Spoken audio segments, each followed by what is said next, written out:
Welcome to the Midnight Stories Club. Here, we don't chase sleep, we chase shadows. Each night, a tale is shared.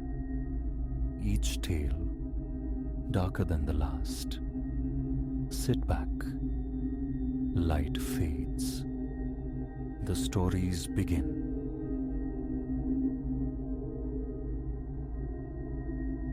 The heft of the vintage Instamatic, its plastic shell cool and textured against my palms, felt significant. I'd unearthed it from the twilight recesses of my grandmother's attic, a curious artifact slumbering amongst forgotten histories. Possessed by an odd impulse, I'd brought it along on this solo trek into the deep woods of the Cascade Range, little suspecting this obsolete device would refract my vision, offering glimpses into a reality adjacent to our own. The morning had unfurled conventionally enough for a hiking excursion. Dawn's breath, a cool mist, still wreathed the colossal trunks of ancient conifers as I navigated the serpentine path. Birdsongs stitched the silence, punctuated by the scurry of unseen woodland creatures. The air hung thick, fragrant with pine resin and the loamy perfume of damp earth. An ideal canvas for photography, and I yielded, capturing compositions that arrested my gaze. The intricate labyrinth of bark on a venerable cedar, a cluster of startlingly scarlet fungi erupting from moss, a sudden shaft of sunlight piercing the dense canopy like a divine inquiry. Only upon entering a secluded glade did the day veer into the profoundly strange. Lifting the camera to frame the tranquil tableau, ferns unfurling, dappled light playing on the forest floor, I perceived an anomaly through the square viewfinder.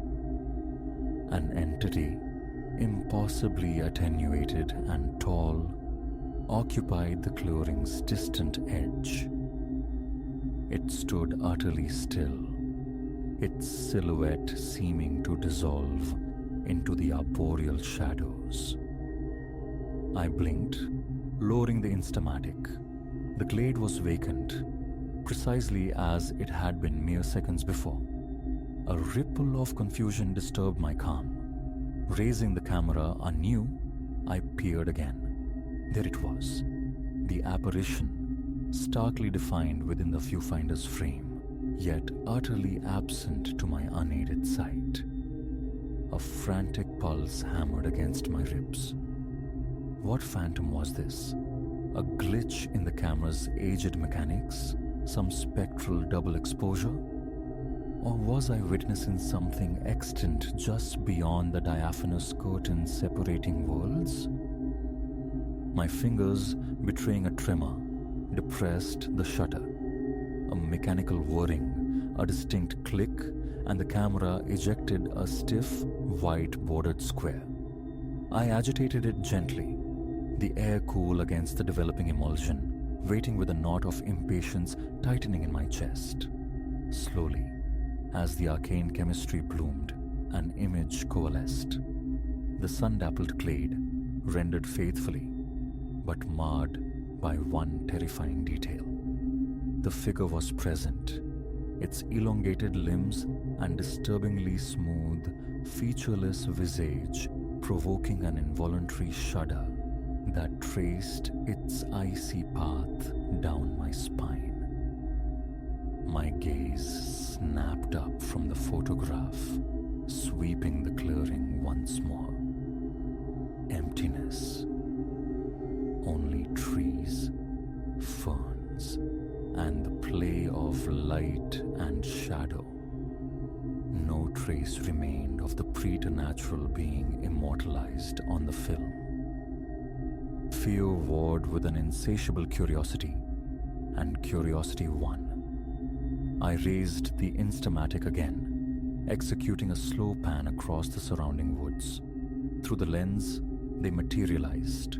More apparitions, some half concealed behind massive tree trunks, others standing boldly in the open, woven into the fabric of the forest. They were ubiquitous, an entire hidden ecosystem teeming just beyond the threshold of human perception. The next hour became a feverish documentation. Each photograph peeled back another layer of this concealed dimension. Entities that beggared description, architectures that warped the very space between trees, even shimmering portals hinting at destinations utterly beyond comprehension. As the sun bled towards the western horizon, painting the sky in bruised tones, the chilling realization dawned that I had strayed considerably from the marked trail. The forest here felt different, denser, older, imbued with a primeval weight absent from the path I'd started on. Panic, cold and sharp, began to prickle at the edges of my awareness. I was lost. It was then I registered it. A low, resonant humming, melodic and strangely captivating, emanating from somewhere deeper within the woods. It possessed an unearthly beauty, an allure unlike any terrestrial sound. Compelled, almost hypnotized, I moved towards its source, pushing through a thick wall of shoulder-high ferns and emerging into another clearing. This one was dominated by a circle of towering stone monoliths, their surfaces etched with intricate swirling glyphs that seemed to writhe just beyond the focus of my gaze. And there, at the circle's heart, pulsed the origin of the siren song. It was one of the entities I'd been photographing, yet distinct, larger, its form possessing a more substantial, defined quality. As I watched, transfixed, it pivoted towards me. I felt its attention, an undeniable focus despite its lack of discernible eyes.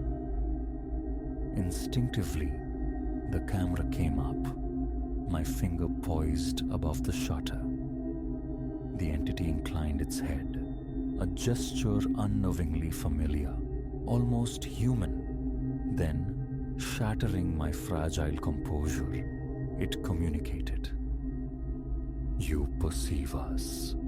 The thought resonated, not in my ears, but directly within the chambers of my mind. "You have breached the partition." My own voice, when I found it, was barely an audible tremor. What are you?" The entity's form shimmered, like heat haze rising from asphalt. "We are the liminals," the mental voice explained, "neither wholly here nor entirely elsewhere. We inhabit the interstices, the seams between your reality and countless others." My thoughts churned, struggling to grasp the enormity of the revelation. Why can I see you only now? The instrument you carry, it indicated the instamatic. It resonates with an older time, when the membranes between worlds were more permeable. It grants you temporary passage for your sight into our domain. I glanced down at the Polaroid camera, its familiar weight now feeling alien, then back at the liminal. "Are you a threat?" A sensation akin to wind rustling dry leaves filled my consciousness, a form of laughter I abruptly understood. "No more inherently dangerous than your own species," it conveyed. "We have existed parallel to you for millennia, unseen, untroubled. Your perception, however, it alters the equilibrium. A fresh wave of cold dread washed over me. Altars how? The liminal's form began to waver, its edges blurring, losing definition. The partition is disturbed, it communicated. The mental voice fading, growing distant. The boundaries fray. What has remained occluded may soon bleed into the awareness of all. Wait, I cried out, the words swallowed by the sudden silence. The entity was gone. The stone circle had dissolved. I stood alone in an unremarkable forest clearing, the profound encounter leaving no physical trace, save for the stack of photographs clutched tight in my hand, each a stark testament to a world hidden in plain sight. Guided by some nascent, inexplicable intuition, I found my way back to the marked trail. My life, I knew with unshakable certainty, had been irrevocably altered. The ensuing days and weeks saw me immersed in the Polaroids, scrutinizing every impossible detail. I delved into obscure folklore, ancient myths, unearthing faint echoes of the liminals in disparate cultural narratives across the globe. I attempted to relocate the clearing of the monoliths, but the forest guarded its secret well. It remained elusive. The Instamatic now rests on my study desk, a tangible link to the numinous truth I uncovered amongst the ancient trees. Sometimes, in the deep quiet of night, I lift it to my eye, scanning the familiar shadows of my room. And occasionally, fleetingly, a flicker of movement registers at the very periphery of the frame. What the future portends, what the weakening of the veil truly signifies, remains shrouded. But this much is undeniable. Our perceived reality is but a sliver of a far stranger, more layered existence, and somewhere, dwelling in the luminous gaps between the seen and the unseen, the liminals observe, perhaps awaiting the inevitable moment when the partitions dissolve entirely. As for me, I've assumed a peculiar custodianship, the keeper of a revelation that could reshape human understanding. Whether I will ever divulge this knowledge is uncertain. Perhaps humanity isn't prepared. Or perhaps, as the boundaries continue their slow erosion, awareness will dawn upon us all, ready or not. Until that day, I will remain watchful, camera near, poised to capture whatever fragments of the unknown might ripple into view. Because once you have gazed beyond the veil, retreat is impossible. The world is infinitely more complex, more resonant, and yes, potentially more perilous than I ever conceived. Yet, I would not trade the knowing. After all, how many can claim to have photographed the impossible?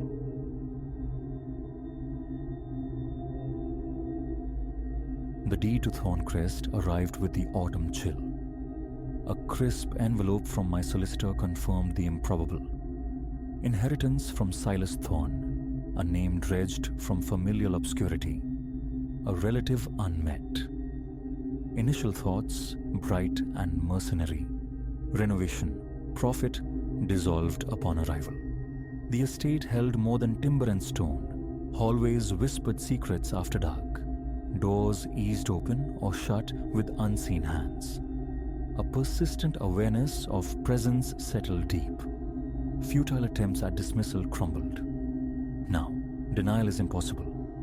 Something stirs within these walls, by night, sometimes brazenly by day.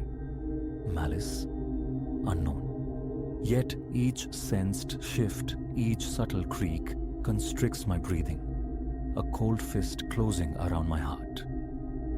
A sun-drenched afternoon witnessed my pilgrimage. Azure sky stretched cloudless above the serpentine drive, flanked by sentinel oaks whose leaves barely rustled. Thorn Crest materialized at the lane's end, a brooding silhouette against the light, its facade a tapestry of decay, paint curling like old parchment, verdigris creeping over the foundational stones. Emerging from the car, the silence struck me. Profound. Not merely quiet, but an absence. No birdsong, no sigh of wind, only the sharp punctuation of gravel underfoot. Luggage retrieved, I ascended the worn stone steps. The foyer yawned, grander than anticipated, dominated by a sweeping staircase ascending into shadow. Tall Palladian windows bled dusty lozenges of light onto the floor, illuminating dancing motes. Each footfall provoked a groan from the ancient floorboards. The air hung thick, stagnant, redolent of years sealed away. A cursory exploration revealed dust-shrouded specters of furniture in a vast drawing room. A dining hall centered by a massive, time-scarred table, its surface undulating. Down a dim rear passage, a kitchen frozen in a bygone era, its appliances archaic, its counters bearing indelible stains of history. Returning to the cavernous foyer, I wrestled my valise up the complaining stairs. Most doors lining the upper gallery remained closed, guarding their secrets. One, at the corridor's terminus, yielded to a spacious bedchamber, adjoining a tiled bath. A skeletal wooden bed frame awaited, its mattress quilted in thick grey dust. I set about disturbing the stillness, wiping surfaces, sweeping grit, flinging open windows to admit a hesitant breeze. Amidst this industry, faint disturbances drifted from below. Footfalls, soft rhythmic, an errant creature perhaps. Descending swiftly, I scanned the foyer, the drawing room. Silence answered. The emptiness felt absolute, heavier than before. I retreated upstairs. That night, mistrusting the ancient mattress, I assembled a cot beneath the room's flickering overhead light, opting instead for the steady glow of my portable lamp. Sleep beckoned around 10, promising respite before the daunting task of organization. But midnight shattered the peace. I jolted awake, heart hammering against my ribs, listening, straining into the profound quiet. There, footsteps, distant yet distinct.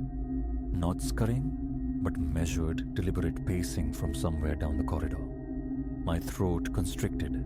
Tension seized my limbs. Lamp ignited. I crept to the door, pressed my ear to the cool wood. The cadence seemed to emanate from the right. Easing the door open, I pierced the oppressive darkness with my phone's beam. Nothing. Cautiously I advanced, the light carving arcs across floorboards and peeling wallpaper. Pulse thrumming in my ears, I cast nervous glances over my shoulder, half expecting a shadow to detach itself from the gloom. Reaching the corridor's end, I swept the light into a small guest chamber, vacant. Windows sealed, drapes inert. I stood, ragged breaths loud in the stillness. The pacing had ceased. Only my own respiration and the faint electronic whine remained. A disbelieving shake of my head, then back to my room. The lock clicked, a flimsy defense. Sleep remained elusive, finally succumbing only to profound weariness. Morning light brought feeble attempts at reason. Echoes, perhaps, the groans of an old structure settling its bones. Plausible deniability warred with the knot of tension persisting between my shoulder blades. The day passed in a blur of mundane tasks, battling dust in forgotten rooms, tracing decrepit wiring back to archaic fuse boxes, noting lights that stuttered or failed entirely. Repairs mounted. In the upstairs gallery, I confronted the stern gazes of Silas Thorne's forebears, captured in oils, stiffly posed in bygone finery. Their painted eyes possessed an unnerving quality, seeming to track my movements. The frames, cool and smooth beneath layers of dust, felt ancient. A pervasive disquiet settled, making concentration a chore. Mid-afternoon, the sharp report of a slamming door cracked the silence. Somewhere below, I started violently, heart leaping. Hurrying down, I found the massive front door swung wide, though I distinctly recalled securing it. The air outside hung listless, offering no explanation. A tremor ran through me. My palms grew damp. I forced the heavy door shut, fumbling with the lock. Its mechanism felt worryingly loose. As a precaution, I wedged a nearby chair beneath the handle. Later, seeking refuge in work, I ventured into the study at the house's far wing. Towering bookshelves laden with decaying volumes flanked a substantial mahogany desk. There, amidst the clutter, lay aged correspondence and a thick ledger. Its pages chronicled household expenditures, staff wages, the final entry penned decades prior in a precise, unwavering hand. The letters initially appeared mundane. Invoices, business dealings, scattered personal notes referencing social occasions held on the estate. Yet, rereading revealed a subtle undercurrent. Mentions of private meetings, late discussions, observances, and pledges recurred, couched in language strangely formal, almost ritualistic. The unease returned, stronger this time. As dusk painted the dusty windows violet, I retreated to the kitchen. Sustenance felt necessary, though appetite waned. A simple sandwich, water drawn from the tap. Functional plumbing, thankfully, though the water carried a faint metallic tang. Note made, testing required. I ate standing, anxious bites punctuated by the house's brooding silence, until it wasn't silent. A low murmur surfaced, indistinct, like hushed colloquy from another room. Swallowing hastily, plate still in hand, I moved to pinpoint the source. It seemed to emanate from the corridor adjacent to the dining hall. The light switch there proved useless. The bulb was dead. I stood poised at the threshold, listening intently. A tremor starting in my legs, my stomach clenching. The murmuring persisted, a sibilant thread in the stillness, then abruptly ceased. Phone light cutting through the gloom, I advanced down the passage, the floorboards chillingly cool beneath my socks. Peering into the dining room, sheet-draped chairs stood like solemn ghosts around the great table. Nothing stirred. The tall windows mirrored my beam, catching my own reflection, pale, wide-eyed. "Is anyone there?" My voice sounded thin, swallowed by the space. Silence answered. Deeper into the room I crept, phone clutched tight, scanning shadows behind drapes beneath the table. Emptiness. Yet the air thrummed, my pulse hammered, and a cold sweat prickled my nape. This place wasn't just old. It felt actively malevolent, radiating a dread that coiled in my gut. Retreating upstairs, I secured the bedroom door once more, seeking solace in the discovered letters. Their meaning sharpened in the encroaching dark. The gatherings described felt less like social events, more like clandestine ceremonies. Talk of repeated rituals, stern warnings about absolute secrecy, and unsettling references to a specific room in the basement. I hadn't ventured there. The very notion constricted my breath, yet the need to know, to understand, warred with primal fear. Sleep that night was a fragmented affair. Every settling groan, every faint skitter snapped me upright on the cot. Phantoms danced at the edge of vision. Soft, intermittent tapping echoed from indeterminate sources.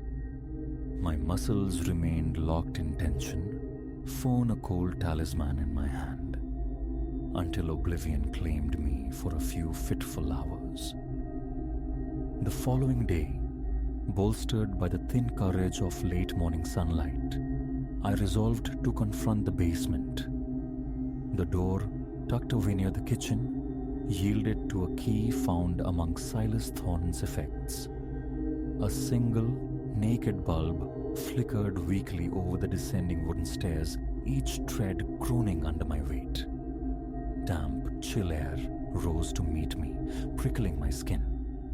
Below lay a concrete expanse, walls lined with dusty shelves, some utilitarian, laden with tools and forgotten tins, others starkly bare. A narrow passage branched left, terminating at another closed door. Heartbeat accelerating, I approached. The knob turned stiffly. Pushing inward revealed a cramped, low-ceilinged chamber. The stairwell's meager light scarcely penetrated. My flashlight beam swept across the scene. Several plain wooden chairs formed a rough circle. At their center stood a simple wooden pedestal bearing an empty, dust-filmed bowl. But it was the floor that seized my attention. Scratched crudely into the concrete were interlocking circles and symbols. Kneeling, I traced the rough grooves. Deliberate, not accidental, gouged by something sharp. A cold certainty washed over me. This space had purpose, ritual. I pictured figures hunched on these chairs, the bowl passing between them, hushed words spoken in the dark. Harmless, my intuition screamed otherwise. A tightness clamped around my chest, breath catching in my throat. I backed out, pulled the door shut, ascended the stairs with undue haste, and firmly locked the way behind me. That threshold would remain barred. Seeking air, perspective, anything to dispel the basement's chill, I walked the neglected grounds that afternoon. The rear lawns were choked with weeds. Overgrown hedges formed dense, shadowed walls. A dilapidated greenhouse listed to one side, its glass panes mostly shattered voids. Turning back, I regarded the mansion. It stood impassive, windows like vacant eyes reflecting the indifferent sky. Yet, looking at it sent a shiver down my spine. Renovate? Sell as is? The practicalities seemed immense, overshadowed by a deeper sense that escaping its influence wouldn't be simple. I placed a call to Cormac, a builder I knew, outlining the situation, requesting an assessment. He agreed, albeit vaguely, citing a packed schedule, perhaps in a few days, perhaps longer. The prospect of another presence, however distant, offered scant comfort, yet felt essential. Solitude here was unnerving, but a stubborn resolve to comprehend this place, this inheritance, held me fast. Night fell again, heavy and absolute. Sleep offered no sanctuary. I was wrenched awake by footsteps, heavier now, more resonant, accompanied by a faint, dry scraping, like wood dragged across wood. Rising, flashlight clutched like a weapon, I eased open the bedroom door.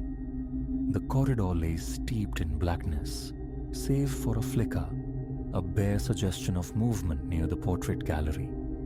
My heart seized. I advanced, steps hesitant toward the disturbance. Then I saw it, a silhouette at the corridor's far end, vaguely human form, indistinct before it melted round the corner. Panic paralyzed me. Follow? My mind screamed, breath ragged in my ears. Sure will propelled me forward, legs leaden, palms slick with cold sweat. Reaching the intersection, I heard the soft click of a closing door nearby but couldn't discern which. Frantically, I checked the 3 doors there: closet, small bath, linen storage. All vacant. I stood frozen, the flashlight beam trembling violently in my grasp. The air had grown distinctly colder. Further pursuit in this suffocating darkness felt impossible, suicidal. Retreating to my room, I slammed the door, wedged the chair tight under the knob, and collapsed onto the cot, eyes fixed on the barricade, waiting for dawn. My chest felt banded with iron. A dull ache commenced behind my eyes, born of sheer terror. The palpable sense of being observed, even through solid walls, intensified. I strained my ears, but only a profound, watchful silence answered. I remained vigilant, unblinking, until the first grey light bled through the window. With the dawn came resolve. I packed a single bag, necessities only. Another night alone within these walls was unthinkable. The nearby town offered the anonymity of a motel, a place to regroup, perhaps find assistance. Locking the great front door behind me felt like shedding a physical weight. A profound surge of relief washed through me, easing the constriction in my chest. Settling into the driver's seat, I cast one final glance back at Thorncrest. A part of me yearned to sever all ties, to simply drive away and forget. But the inheritance remained, a responsibility tethering me to this place. Sale, restoration, investigation, whatever the path, it demanded my return. For now, though, escape was paramount. The engine turning over felt like a small victory. I drove, putting distance between myself and the silent, watchful presence of the mansion, feeling the tension slowly bleed from my shoulders with each passing mile.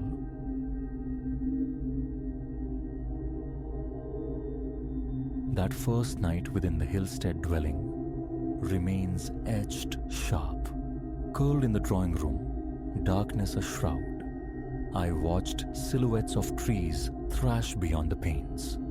The wind was a ceaseless entity, a constant whirring at the shutters, coaxing groans from the very timbers of the house. A tension coiled in my limbs. My throat felt scraped dry. Nerves, I reasoned. Unfamiliarity breeding phantoms. Surely acclimatization would follow. But then, as midnight breathed across the land, a sound beneath the gale's roar pricked the silence. A faint, warped resonance, like speech strained through water. I went utterly still, head canted, the frantic drum of my own pulse filling my ears. In that instant, the naive hope for easy sleep dissolved. Driven by a need to confront the source, I sought the veranda. Its lone bulb offered a weak, intermittent pulse against the gloom. The wind, raw and invasive, bit through my thin coat. Cautiously, I stepped onto the weathered boards, gaze fixed downwards. Nothing but wind-stirred grass met my eyes initially. Then the air current shifted, a violent surge that forced me to grip the railing for balance.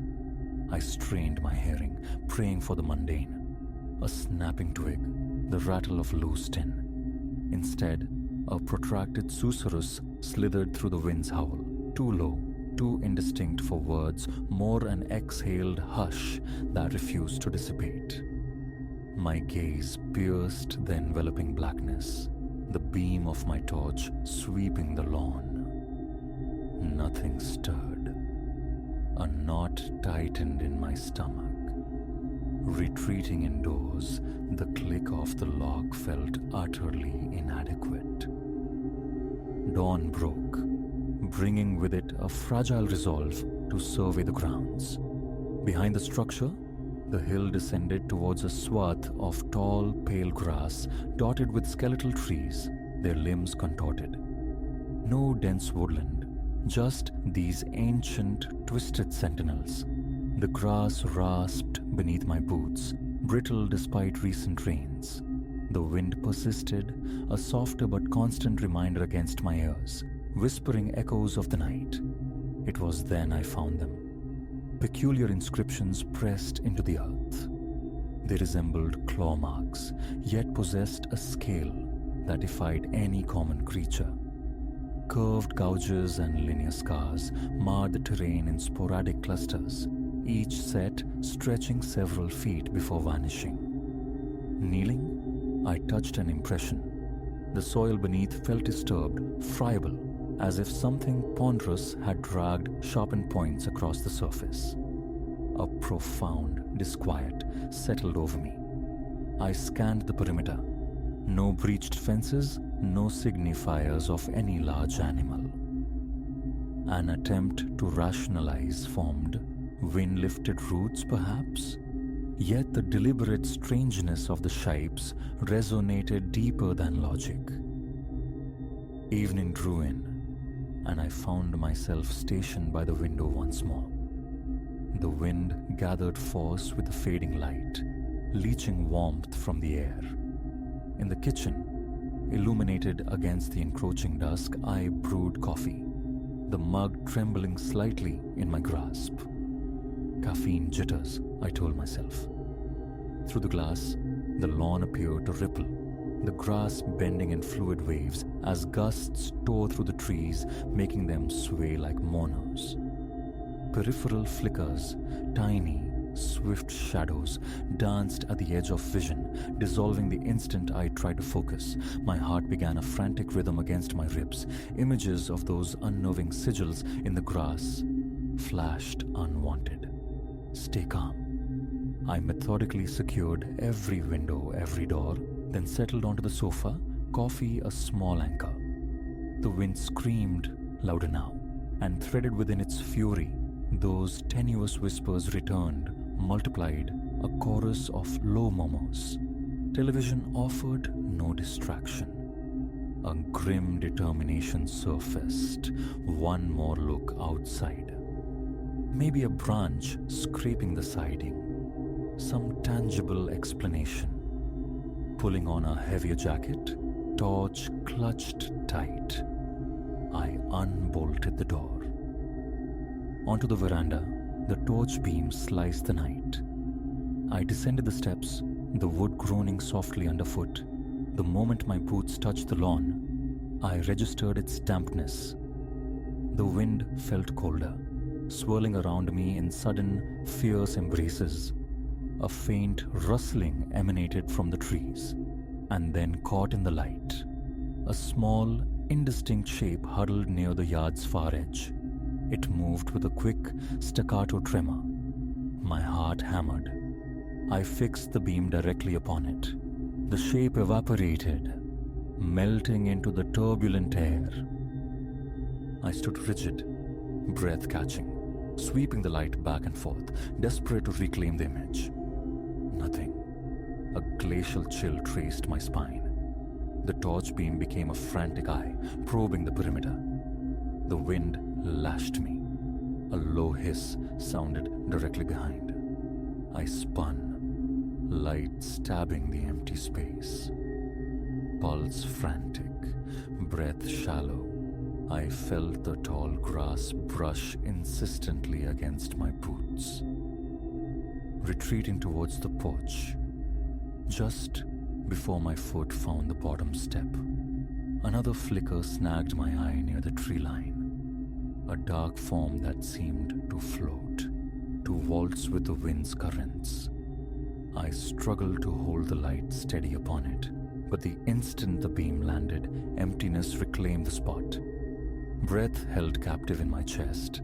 I scanned again. All appeared normal. I scrambled up the steps, nearly stumbling on the last, legs quivering uncontrollably. Inside, lock secured. Windows double-checked. The tremor in my hands refused to cease. The nights that followed fell into a grim pattern. Sundown heralded the wind's escalation. The whispers seeped through the walls, sometimes teasing the edge of coherence but never forming recognizable words. Earplugs offered no true silence. A low vibration still hummed through the glass panes. Each morning brought fresh discoveries on the lawn. The bizarre patterns proliferated, scarring new sections of the yard. Always those curved gouges, those wavy lines. Not random, distinctly patterned, yet the design remained elusive. Phone pictures captured flattened grass, but the sharp detail, the unsettling depth of the marks, seemed to fade in translation. One afternoon, seeking perspective, I summoned Silas, a local handyman familiar with the region's quirks and wildlife. He listened to my account of the wind, the whispers, the shapes, with palpable skepticism. We walked the grounds together. He acknowledged the marks but offered prosaic explanations. Soil subsidence, deer spore. I countered, highlighting the depth, the scraping nature, so unlike hoof prints. He merely shrugged. Inside, as dusk bled into night, we sat at the kitchen table over beers. The wind began its nightly assault. Silas paused mid-sip, head lifting slightly. I saw it then, a flicker of unease crossing his features, the first genuine crack in his skepticism. "You hear that?" he murmured, his gaze distant. "Something under the wind?" Affirmation tumbled out of me. I'd heard it every night. He placed his beer down deliberately. "Let's go look."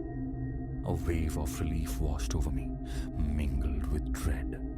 Finally, a witness. Armed with torches, we stepped into the gale. It struck like a physical blow, making my eyes water. Bracing myself, I advanced, beam sweeping the grass. Silas stayed close, his own light questing. After a minute, his hand clamped on my arm, halting me. He leaned in, voice low against the wind's roar. "Saw something. By the trees." Both beams converged on the spot. I glimpsed it, a shimmering distortion, pulsing erratically with the wind. Silas took an instinctive step forward. A part of me screamed caution. Another yearned for clarity. We crept closer, each footfall echoing my pounding heart.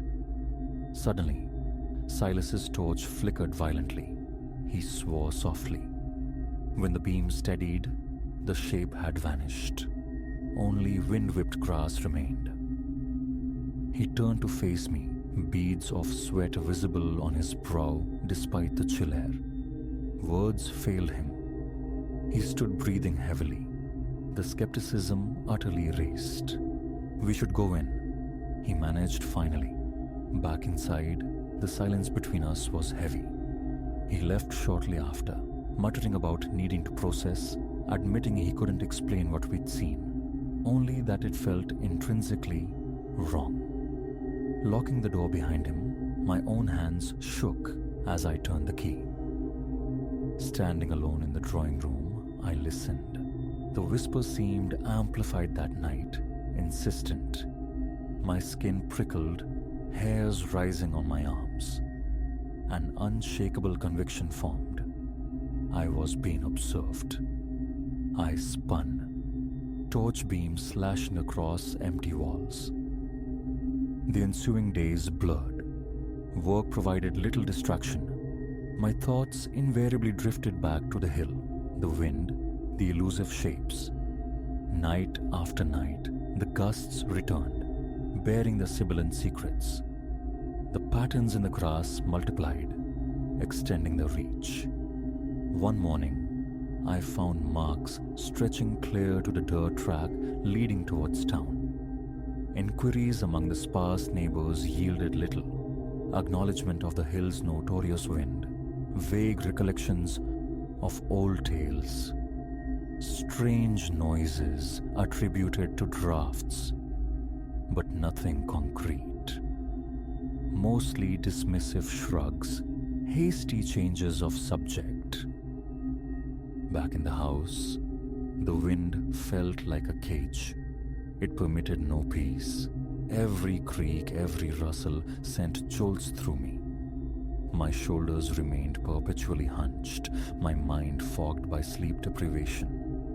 Sporadic clicking sounds began emanating from within the walls, brief staccato bursts with no discernible source. The wind would sometimes slam against the windows with such ferocity, I'd brace for shattering glass, yet it always held, reinforcing the sense of being sealed within a vessel under siege. One evening, desperate for proof, I mounted a small digital camera on the porch, aimed towards the area of frequent sightings. Indoors, I watched the live feed on my laptop. For hours, only the hypnotic sway of grass, the dance of wind-blown branches. Then, near midnight, a flicker on screen, a swift dark blur streaking across the frame's corner. My stomach lurched. Rewinding, leaning closer, the shape remained frustratingly indistinct, too rapid, too small. A suggestion of form, perhaps segmented limbs or appendages glimpsed for a nanosecond, then gone. I saved the clip, replaying it endlessly, frame by painstaking frame, zooming until pixels blurred. Each viewing tightened the knot in my chest, slicked my palms on the keyboard. Logic whispered, debris. Trick of light, but instinct screamed otherwise. Dawn was breaking before I finally sought my bed, dreams haunted by howling currents and that pervasive, unintelligible murmur. The following day revealed more scars upon the lawn, a wide arc gouged near the rear fence line, the earth freshly churned, emitting a damp, loamy scent. Crouching, I traced the deepest groove with a fingertip. The soil was compacted, resisting slightly. Considerable pressure had been applied. My heart hammered at the image of claws, large and unseen, scraping this design into the earth under cover of darkness. I rose, wiping dirt from my hands. Evening arrived borne on a wind more violent than any previous night. It shrieked around the eaves and rattled the tin roof of the lean-to shed. I paced the confines of the house, a caged animal, checking the bars of its enclosure. By midnight, tension had knotted every muscle into aching stiffness. I stood at the back door, torch in one hand, the other gripping the handle, phone camera already recording.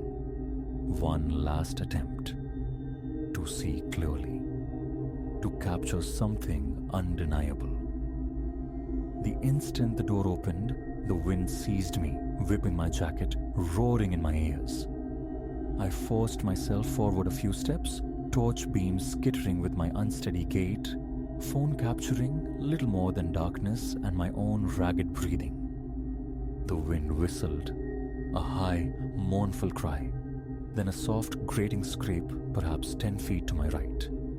I wrenched the light in that direction. There, caught in the beam, a dark form, knee-high, ragged-edged, twisting within the gale. I lunged forward, but a ferocious gust slammed me back. When I regained footing, it was gone. Breath soared in my throat, hands slick. I turned, intent on retreat. A sharp hiss erupted directly behind me. I spun again, torch shaking uncontrollably. Nothing. Just the wind and the dark.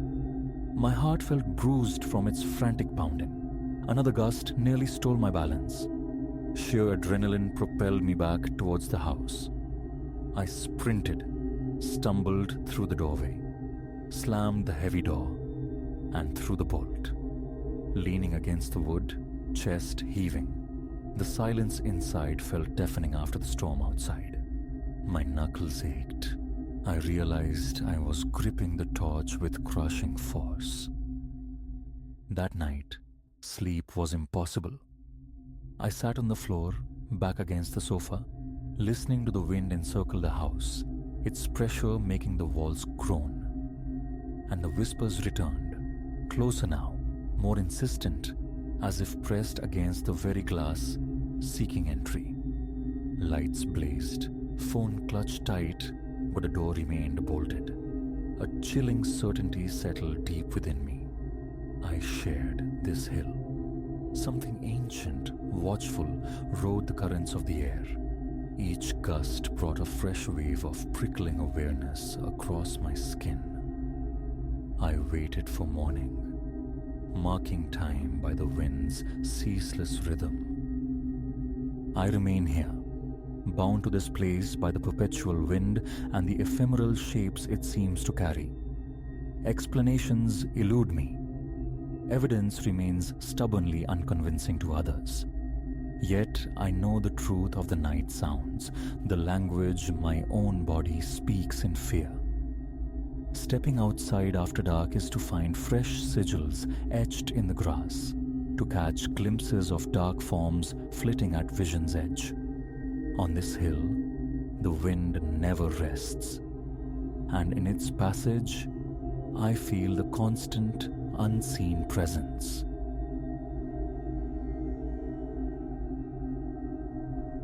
The disturbance first registered not as sight or sound, but as a visceral clench deep within me, a physical recoil that arrested my movements.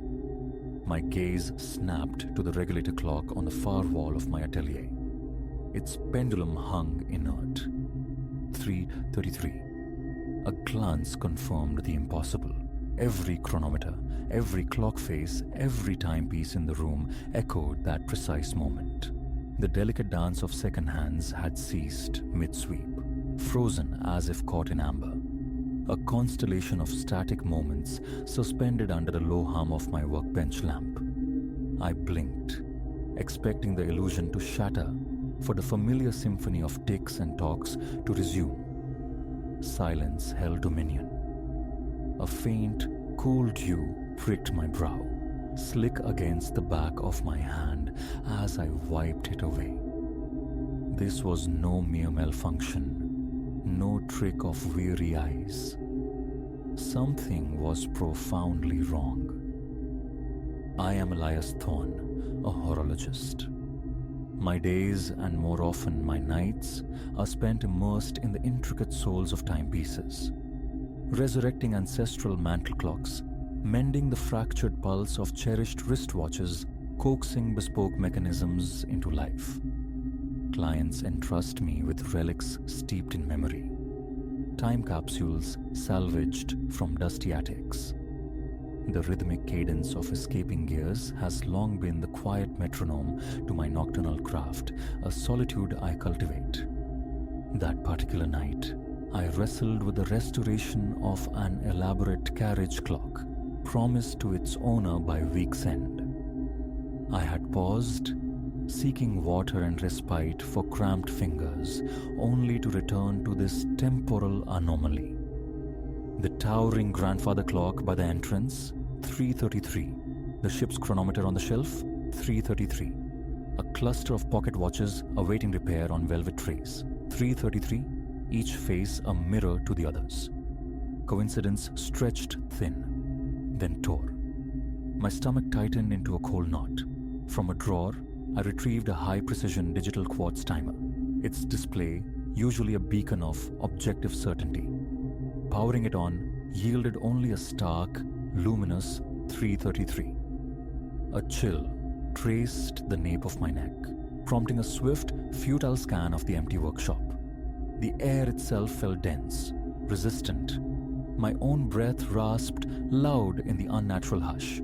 I set the digital timer down, tapped its unresponsive screen. No tick, no whir, no subtle electronic hum emanated from the dozens of mechanisms surrounding me. Even the geriatric refrigerator in the corner seemed to hold its breath, A slow, deliberate turn confirmed the pervasive stillness. Every dial, every display locked in temporal unison. My tools lay scattered across the workbench, diminutive screwdrivers like surgical instruments, tweezers poised, chamois cloths, orphan gears glinting under the light. My stool, my cooling mug of tea, the open maw of my toolbox, all appeared mundane. Yet the silent clocks screamed abnormality. A dryness crept into my throat, my chest constricting. I waited, eyes darting for any flicker of motion in the periphery. Then, a peripheral smear of movement near the tall shelves laden with cannibalized clocks, husks kept for spare parts. Not a person, not a conventional shadow thrown by the overhead lamps. It was an umbral distortion, fluid and ill-defined, possessing a texture like agitated smoke or ink spilled in water. It slid between the dormant timepieces, a silent ripple against the static backdrop. My limbs turned leaden, yet some desperate curiosity propelled me forward. Was I fracturing under the strain of sleeplessness? My heart hammered a frantic rhythm against my ribs. Reaching the shelving unit, I found only empty air where the shape had lingered. My gaze swept the spaces between the clocks, searching for the faintest tremor of its return. Nothing. A subtle palsy vibrated in my hands. The ambient temperature seemed to have plummeted. Turning back, I surveyed the room again. Still 3:33. The sheer impossibility gnawed at me. Even defunct clocks rarely conspire to display the identical arrested moment. A whisper, soft as moth wings against dust, brushed the edge of my hearing. I spun towards the storeroom door at the workshop's far end. Vacancy met my eyes, but the susurrus persisted, too faint, too layered to decipher any distinct words. My breathing hitched, shallow and rapid. My pulse throbbed in my fingertips. Tentative steps carried me closer. The whispering intensified marginally, a sibilant murmur just below comprehension, before abruptly ceasing. Silence rushed back in, thick and expectant. Should I brave the dark, search the storeroom? The thought repulsed me. A primal instinct screamed against plunging into shadow with whatever entity shared this stilled moment. Cornered. That was the feeling. I retreated hastily to the front, fumbled with the lock, and pushed the door open, stepping into the damp embrace of the pre-dawn street. Cool air, smelling of wet asphalt and distant city life, washed over my face. I pulled out my mobile phone. Its screen glowed 3:34. The discrepancy sent another wave of cold dread through me. Outside, time flowed. Inside my workshop, a single minute remained trapped, suspended. I backed away from the threshold, letting the door click shut, my arms trembling uncontrollably. After a minute or two, forcing a semblance of calm, I compelled myself back inside. The instant I crossed the threshold, the familiar chorus erupted. Ticks, tocks, the gentle whir of rotors. A glance confirmed it. The clocks now read 3:34. Second hands sweeping forward, life breathed back into them. A ragged sigh escaped me. Had I hallucinated the entire episode? The lingering tension in my gut, the clamminess on my skin, refuted the notion. I sank onto my stool. The sudden cacophony of timekeeping almost overwhelming. The clocks ticked on, relentlessly normal. I found myself checking them compulsively until past 4, but the anomaly did not repeat. Eventually, exhausted and unnerved, I secured the workshop and went home. The following night found me back at my bench, compelled by a morbid need to witness, to understand. I immersed myself in the delicate surgery of a small mantel clock, replacing worn pinions, tuning its chime. As 3:00 a.m. approached, a familiar unease settled over me, a weight pressing down on my shoulders. My muscles tensed. 3:28, 3:29, 3:30. Sweat beaded on my palms.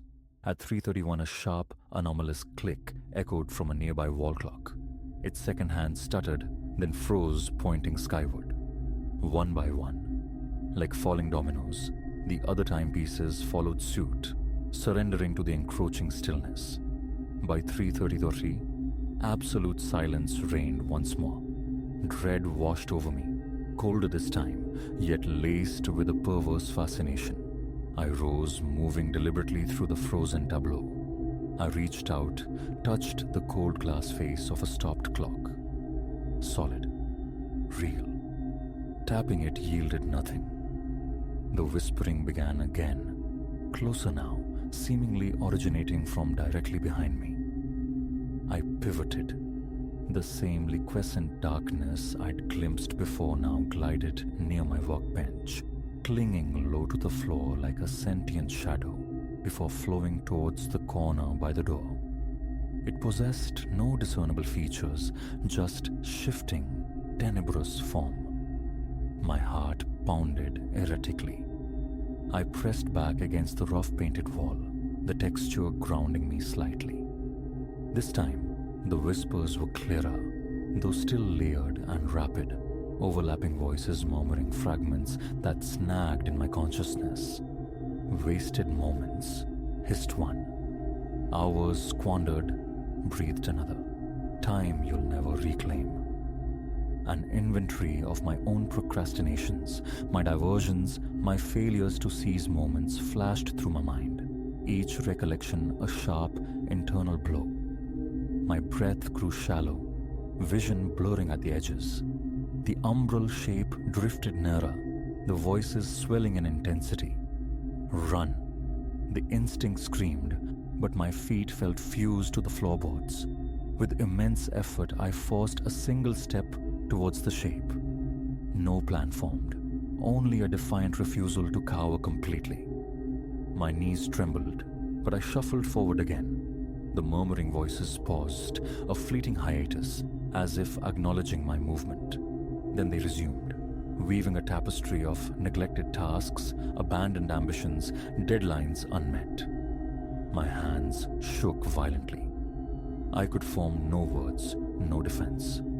The shape flickered, then slid rapidly across the floor towards the shelves of spare parts, melting into the shadows behind them. Almost immediately, the ticking returned. Hesitant at first, then swelling to its normal chorus. The second hands resumed their journey. The wall clock showed 3:34. This became the nightly ritual. Each time the clock neared the precipice of 3:33, my workshop would plunge into temporal stasis. Attempts to evade it by remaining outside proved futile. An irresistible pull drew me back, compelling me to bear witness. A brand new digital timer succumbed just like the antiques. Recording the event on my phone yielded only frustration. The video feed would freeze precisely at 3:33, then resume seamlessly at 3:34, displaying no evidence of the intervening minute's anomaly. Within that lost minute, the umbral forms materialized, sometimes one, sometimes several, drifting like spectral custodians among the silent clocks. Their whispers grew more specific, more personal, murmuring of missed opportunities, chances irrevocably lost. Occasionally my name, Elias, would be hissed from the gloom, a sound that sent icy tendrils down my spine and left me trembling long after. Coffee became a necessary crutch, though it did little to steady my hands or quell the persistent tremor of anxiety. One night, I tried defiance. I donned headphones, flooding my ears with loud music as the critical moment approached. At exactly 3:33, the music abruptly died. The headphones fell silent. The whispers curled around me, palpable even without sound reaching my ears. I clenched my jaw, refusing to turn, forcing my gaze onto the cluttered bench before me. My skin prickled, burning with tension. My mouth was desert dry. Then, a distinct, chilling sensation. Something ephemeral, yet undeniably present, brushed against my shoulder. I recoiled violently, ripping the headphones off as I scrambled from the stool, nearly upending my toolbox. The shadow pulsed beside me, a patch of deeper darkness against the workshop's dim light. Nausea surged as I stumbled backward. The ticking recommenced, sharp and sudden. The shape dissolved. I remained slumped on the floor for several minutes, gasping, struggling to regain control of my breathing. Sleep became fragmented, snatched in brief, unsatisfying bursts during daylight hours. Interacting with clients grew difficult. My exhaustion and jumpiness were evident. Concentration frayed, leading to clumsy mistakes in my delicate work. Misaligned hands, improperly oiled escapements. One evening, driven by desperation, I resolved to capture definitive proof. I barricaded myself inside from midnight, deploying multiple digital cameras on tripods, aiming their lenses at strategic points: the main regulator clock, the notorious shelving unit, my workbench. Around 2:50 a.m., I initiated recording on all devices, verifying their operation. Then I sat at my bench and waited. The inevitable arrived. 3:33. Silence fell like a shroud. The low whirring of the camera mechanisms ceased. The indicator lights froze. And the shadows emerged, drifting with proprietary ease through my domain. The whispers filled the void, a corrosive litany of my past temporal transgressions. A knot formed in my throat. I tried to remain impassive, but a trembling returned. I fixed my gaze on one particular shape as it flowed across the wall. It seemed to sense my scrutiny, pausing, turning its featureless expanse towards me. Though it possessed no eyes, I felt pinned by its attention. My chest tightened painfully. My fists clenched. I opened my mouth to shout, to demand, but only dry air escaped. A minute later, the familiar cascade of ticking resumed. The cameras whirred back to life. Eagerly, I reviewed the footage. Each recording showed the same frustrating narrative. Me, sitting at the bench. Then an abrupt jump cut, followed by footage of me still sitting there, often visibly shaken. No shadows, no whispers, no evidence of the profound temporal and perceptual rupture I experienced nightly. It was as if the universe itself conspired to erase the event, leaving only the residue of fear in my gut. Over weeks, then months, I experimented futilely. Different light spectra, rearranging the clock's positions, set in preemptive alarms. Nothing deterred the phenomenon. Always, the clocks froze. Always, the shadows materialized. Always, they whispered of time squandered, moments lost to neglect or triviality. They never inflicted physical harm, yet their presence eroded my composure, leaving me perpetually on edge. One night, a new phrase emerged from the sibilant chorus. We watch. We wait. The words sent a fresh wave of chills cascading through me, my hands growing instantly clammy. A new layer of apprehension settled. Waiting for what? But their behavior remained unchanged. They drifted, they whispered, they vanished precisely at 3:34. Now I endure. My workshop remains my sanctuary and my prison. I continue my craft, repairing the fractured timelines of others while my own remains subject to this nightly rupture. Resignation has settled in, a weary acceptance of the inexplicable. Fleeing feels impossible. This place, these tools, they are extensions of myself. So I stay. I face the recurring moment, Each night, as 3:33 approaches, my heart begins its familiar frantic tattoo against my ribs. I've learned not to close my eyes, but to watch the umbral forms, searching vainly for some clue, some detail that might offer understanding. None has ever appeared. I accept the visitation. The clocks halt, the shadows glide forth. They murmur truths about my past, echoing the irretrievable nature of lost minutes, squandered hours. I cannot stop them. I cannot explain them. Ignoring them only seems to draw them closer. Observing them maintains a fragile, unnerving boundary. Then 3:34 arrives, the spell breaks and they dissipate, leaving me alone in the sudden, almost deafening resurgence of ticking clocks. This is the rhythm of my nights now. Pulse hammering, hands striving for steadiness, I work amidst the ghosts of my own wasted time, waiting for the minute that vanishes and the shadows that remind me it can never be reclaimed. Time resumes its flow, but for me, something remains irrevocably broken.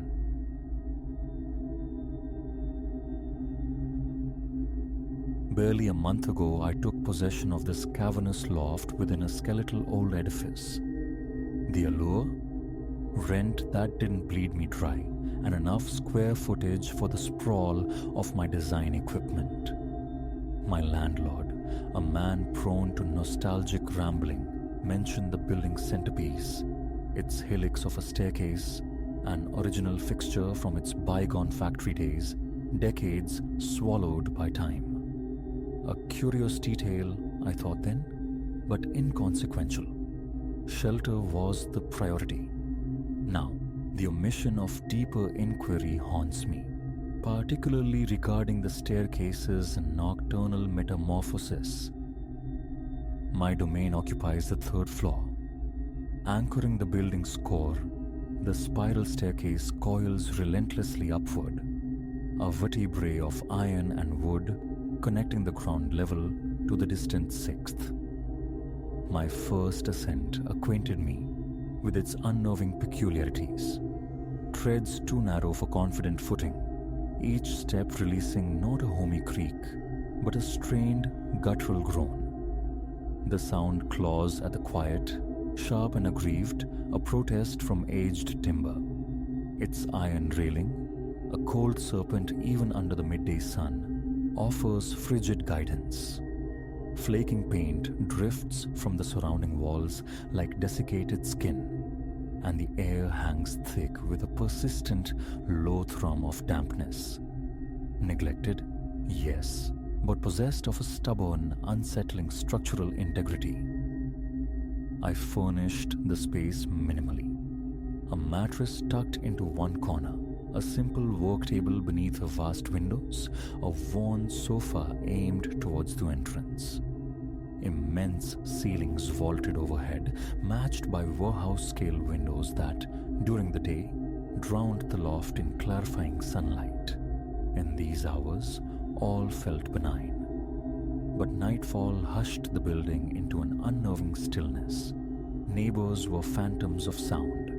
The city's thrum outside dwindled to near silence past 10. Occasionally, the building's hidden plumbing would hum a low metallic dirge through the walls, the only break in the profound quiet that grew teeth around midnight.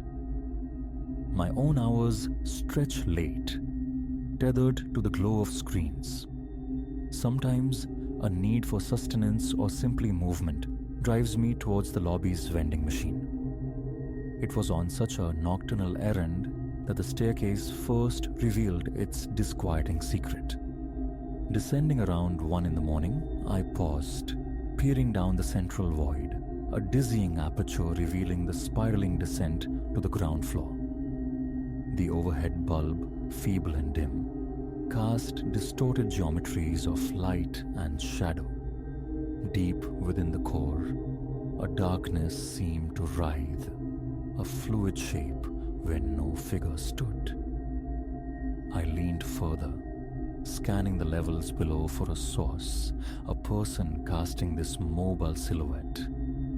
Nothing. Emptiness. A trick of the light, I assured myself. The ancient fixtures often sputtered and blinked. My eyes were likely struggling with the gloom. I pressed onward, each footfall extorting that signature groan from the wood. My own breath sounded loud, shallow in the enclosed space. Yet, glancing again into the central shaft, the shadow persisted, pulsing now with a subtle rhythm, an unnerving cadence that seemed to echo the frantic beat within my own chest. A knot tightened low in my gut, wiping a sudden film of sweat from my brow. I hastened my descent, snatched a snack from the humming machine, and scurried back up the protesting steps. In the days that followed, I tried to banish the image, but an inescapable sensation of being watched clung to me whenever I navigated the stairs. The creaks began to arrange themselves into that same rhythmic pattern, a disturbing synchronicity with my pulse that raised the fine hairs along my arms. I considered the alternative, the hulking freight elevator, a rattling cage prone to violent shudders between floors. One jarring journey was enough. The staircase, despite its growing menace, felt marginally less perilous. Perhaps a week into my tenancy, another late-night craving surfaced near 2 a.m. Silence reigned. The building slept, pushing open the heavy door to the stairwell. An immediate wrongness pricked my senses. The usual hallway light was extinguished. Only a faint luminescence bled down from the floor above, barely etching the spiral's railing against the profound dark. My heart hammered against my ribs as my foot met the topmost stair. The wood shrieked beneath my weight. I forced my gaze downward. The shadow waited, deeper, larger than before. Ignore it. 1 foot, then the next. My hand clamped onto the frigid railing, knuckles white against the possibility of a misstep in the gloom. Each tread groaned louder, amplified by the darkness. My breathing grew ragged, labored. It felt as though the entire structure vibrated, resonating with the frantic tempo of my heart. Halfway down, a glance confirmed the shape was shifting, trembling almost imperceptibly. I blinked hard, trying to clear my vision, but a dark anomaly remained. Clammy dread slicked my palms. My stomach clenched. Forward, just keep moving. Reaching the lobby brought a surge of relief so potent it felt like surfacing from deep water. Just imagination. I whispered to the empty space. I retrieved my snack, then hesitated, staring up the ascending spiral. Waiting for daylight seemed sensible. Yet the thought of sleeping on a lobby bench was equally unappealing. The climb began. My shoes struck each step with a dull, heavy thud. A desert dryness coated my throat. I clung to the railing, the biting cold of the metal seeping into my bones.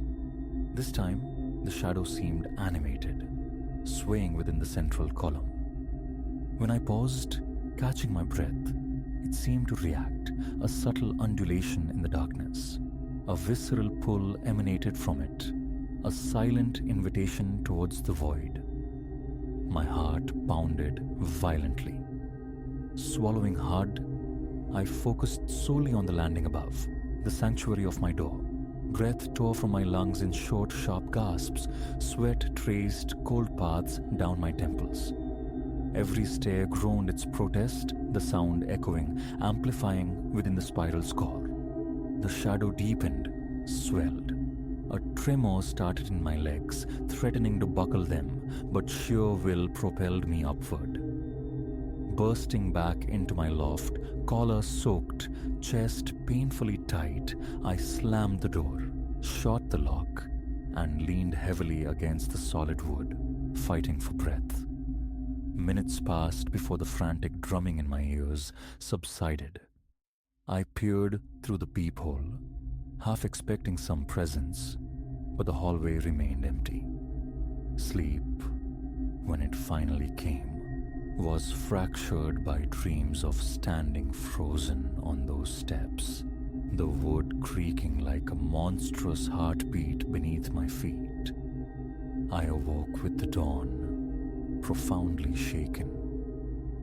Later that day, bathed in the impartial clarity of sunlight, I descended the staircase deliberately. It felt ordinary.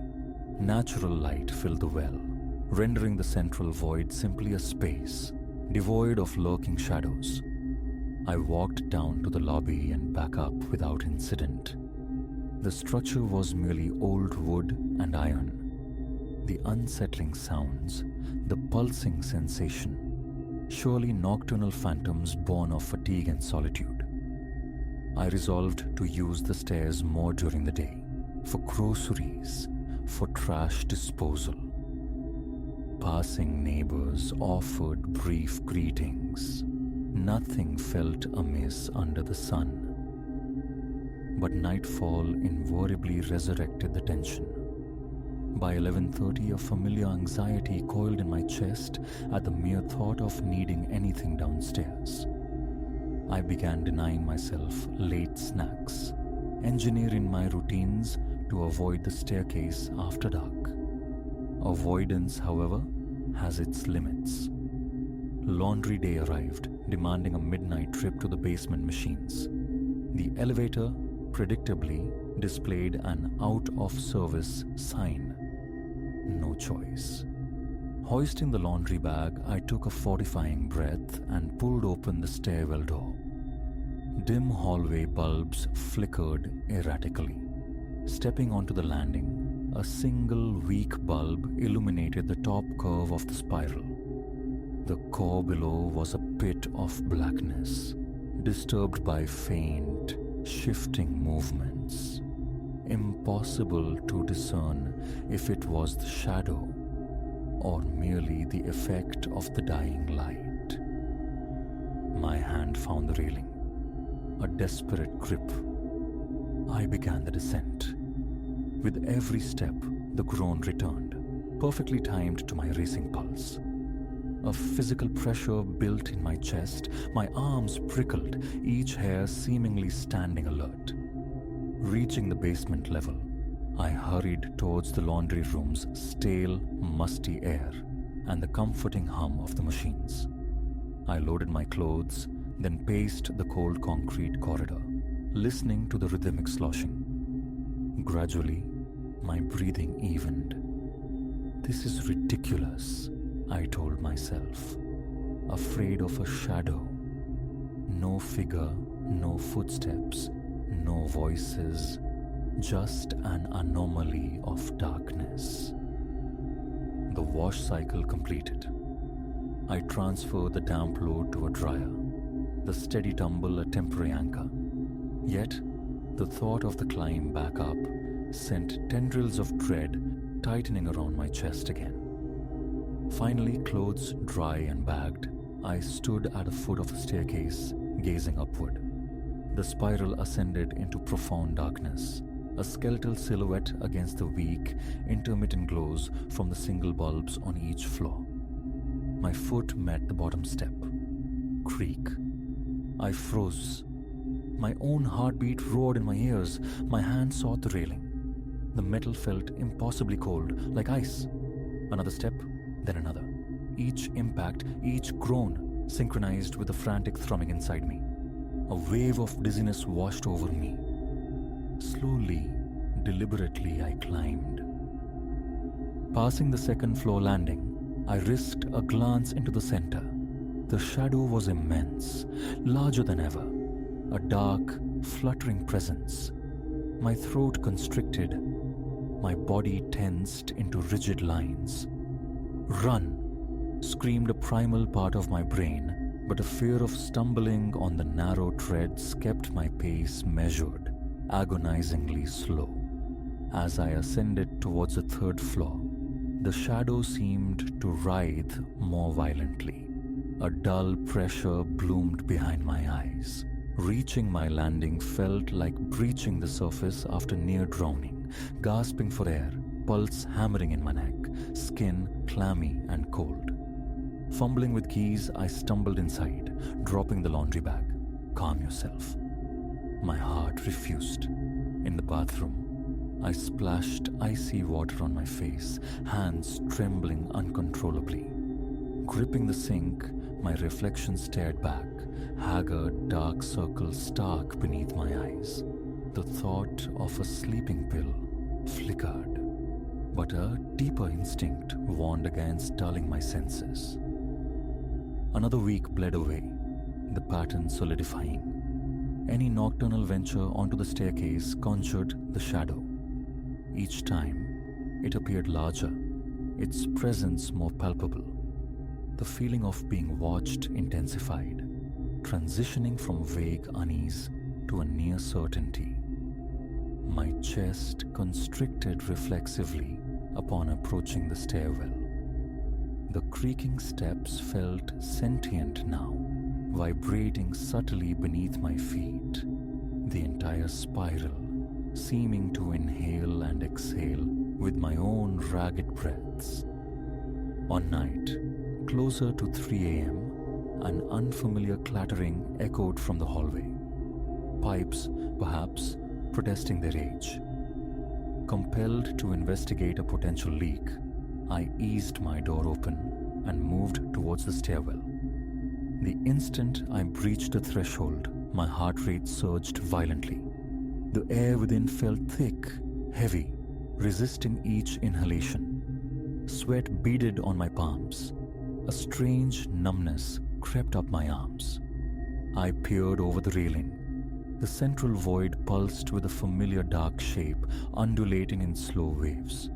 Then, I heard it. The distinct groan of wood under pressure, though I hadn't yet set foot on the stairs. It was as if the steps themselves were stirring. My heart hammered with such force I feared blacking out. Clutching the railing, I watched, mesmerized and terrified, as the shadow seemed to drift upward, detaching itself from the depths, moving towards my level. My head swam. My legs turned to water. I scrambled backward, eyes locked on the impossible movement, then slammed the stairwell door shut, retreating into my loft, fumbling with the deadbolt. The remainder of the night was spent huddled on the couch, knees drawn tight, focusing solely on the act of breathing. The frantic pounding in my chest eventually subsided, replaced by a bone-deep chill.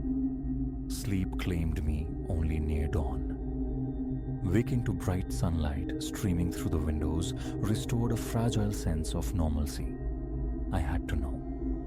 Around noon, I ventured back to the stairwell. Bright, innocuous, the spiral looked like nothing more than an architectural feature. No shadow marred the central space. Only the expected dimness below. I descended to the lobby and climbed back up, encountering only silence and solid wood. For a moment, I almost convinced myself it was all a product of an overtired mind. But that night, the illusion shattered once more. A persistent dripping from the bathroom faucet demanded attention, and my toolkit resided in my car. The elevator remained stubbornly defunct. Around 1:30 a.m., steeling myself, I approached the staircase. The moment the door swung inward, that deep, resonant groan greeted me. My heart leaped. I hesitated at the precipice, forcing my gaze down. The shadow was there, impossibly vast, seeming to consume the entire central gap. Raw panic clawed at my throat. My breathing hitched. shallow and fast. Tears pricked my eyes. But the dripping persisted, and the tools were necessary. I started down, eyes fixed rigidly on the steps immediately ahead, refusing to look into the core. Each footfall on the complaining planks was an act of will. My hands shook against the frigid railing. Sweat slicked my temples. The air felt stagnant, thick with the smell of dust and decay. Against my resolve, my eyes flickered occasionally to the center. The shadow rippled, a fluid darkness mirroring the frantic pulse drumming in my veins. Step by agonizing step, I descended. Reaching the first floor left my legs trembling violently, my chest constricted as if bound by iron bands, my shirt clinging damply to my skin. I could only gasp air through my mouth. I bolted through the lobby to the building's entrance, retrieved the toolkit, then stood frozen on the sidewalk, staring back at the entrance. An undeniable pull emanated from within, the staircase whispering a summons, urging my return. Drawing on reserves I didn't know I possessed, I pushed back through the door into the silent lobby. I tilted my head back, looking up the coiling structure. It seemed to recede into an impossible darkness overhead, despite the sparse lights on each landing. The pulse in my throat throbbed a frantic drumbeat. Swallowing against the dryness, I placed my foot on the bottom step. The wood groaned its welcome. A tremor traced its way up my spine. My chest felt fit to burst. I gripped the railing until my knuckles burned white. As I climbed, the creaks grew louder, more insistent. The dusty smell intensified. Nausea churned in my stomach. The urge to stop, to simply collapse on the steps, was overwhelming. Yet the need to escape that suffocating space drove me onward. Passing the second floor, the shadow flickered violently at the edge of my vision. A fresh wave of dizziness and nausea washed over me. My heart hammered against my ribs as if trying to escape. My vision blurred, momentarily. One foot forward, then the other. A mechanical, desperate rhythm. Finally, the third floor landing. I stumbled across it, fumbled the key into the lock, and practically fell inside, slamming the door behind me. I collapsed onto the sofa, the heavy toolkit falling from my numb fingers. Breath tore through me in ragged, painful bursts. A deep ache settled into my limbs. The frantic pulse pounded in my temples. I sat there for a long time, the dripping faucet forgotten, too shaken to move. A chilling certainty settled over me then. Whatever resides in the heart of that spiral feeds on my fear, growing stronger with each encounter. Whether it is truly external or a fracture within my own mind, I no longer know. All I understand is the cold dread, the vibration of the wood beneath my feet like the timpani of some vast, unseen heart, and the gnawing conviction that one night, descending those steps, I might simply never ascend again.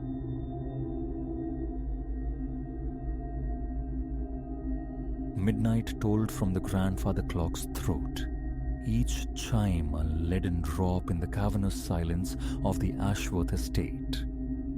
I surfaced violently from sleep, breath caught, pulse hammering against my ribs.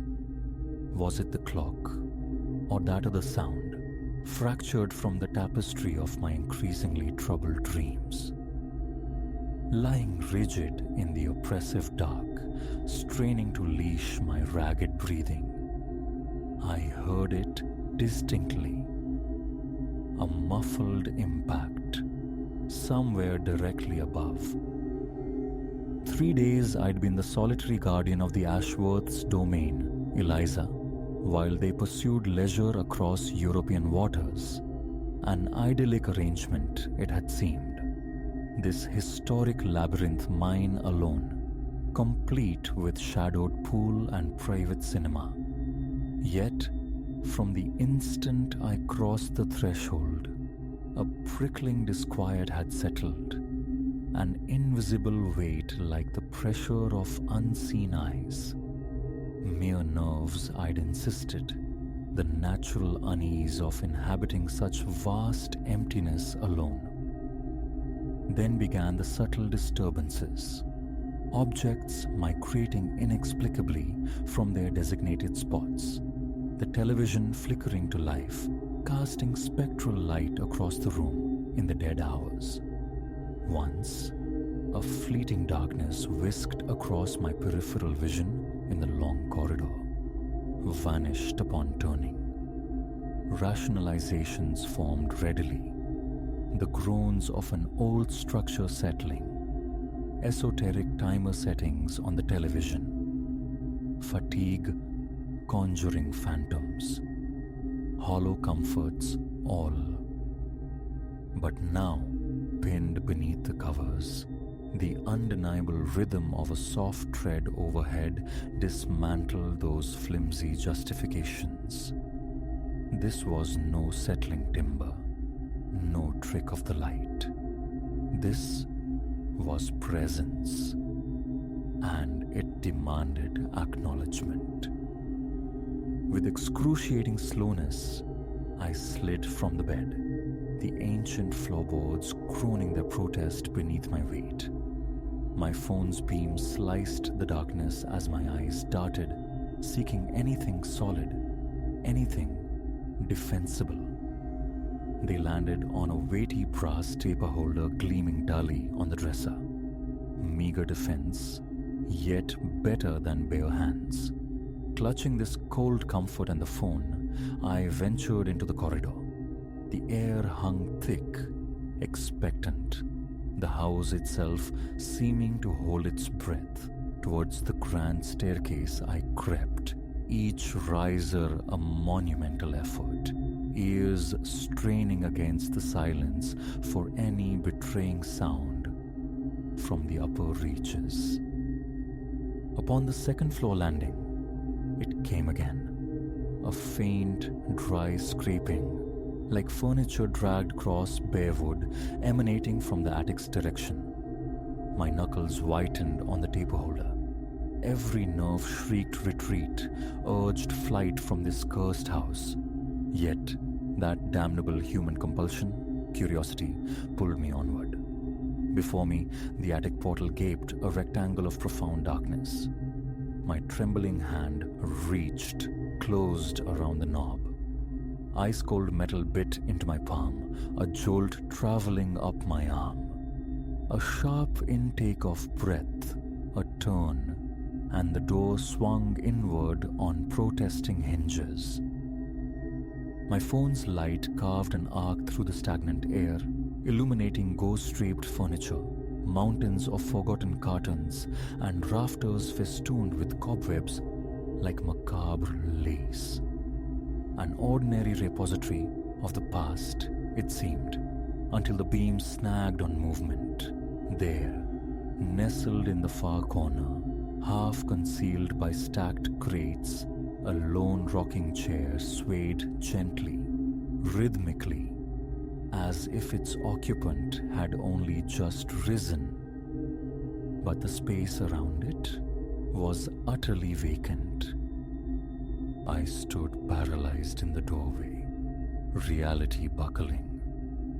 The motion slowed, ceased, silence descended, thick and absolute. Had I dreamt it? Then, with deliberate spectral grace, the rockin' recommenced.